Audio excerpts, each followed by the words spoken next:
वाहिगुरु जी का खालसा वाहिगुरु जी की फतेह। हिंदी के गुटके और सेंची से पाठ करने वाले हमारे वीर और बहनें अक्सर कुछ गलतियां कर जाते हैं। अगर हम कुछ बातों का ध्यान रखेंगे तो हमारा पाठ शुद्ध होगा। पंजाबी के शब्दों के आखिर के अक्षर के साथ लगी हुई छोटी ई और छोटी ऊ की मात्रा नहीं पढ़ी जाती, इसलिए हिंदी के गुटके से पाठ करने वाले भी ये दो छोटी मात्राएं ना पढ़ें। जैसे कि आदि को आद पढ़ना है, नदरी को नदर और पति को पथ पढ़ना है। आखिर वाले अक्षर के साथ लगी हुई छोटी ई की मात्रा नहीं पढ़नी। इसी तरह से आखिर वाले अक्षर के साथ लगी हुई छोटे ऊ की मात्रा भी नहीं पढ़नी। अमुलु तुलु को हमने अमुल तुल पढ़ना है। अमुलु परमाणु को हमने अमुल परमाण पढ़ना है। आखिर वाले अक्षर के साथ लगी हुई छोटे ऊ की मात्रा नहीं पढ़ी जाएगी। बीच वाले अक्षर के साथ लगी हुई छोटे ऊ की मात्रा पढ़ी जाएगी।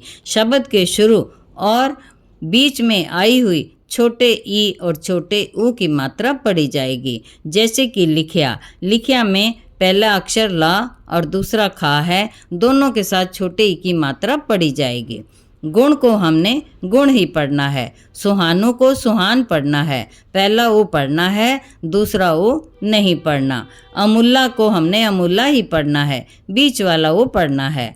आओ अब हम गुरबाणी की कुछ पंक्तियां पढ़कर देखते हैं।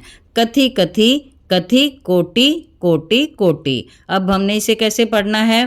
पहले कथी कथी में छोटे ई की मात्रा है दोनों थ के साथ, तो ये दोनों मात्राएं नहीं पढ़ी जाएंगी। तीसरे थ के साथ बड़ी की मात्रा है वो पढ़ी जाएगी, और चौथे ट के साथ बड़ी की मात्रा है वो भी पढ़ी जाएगी।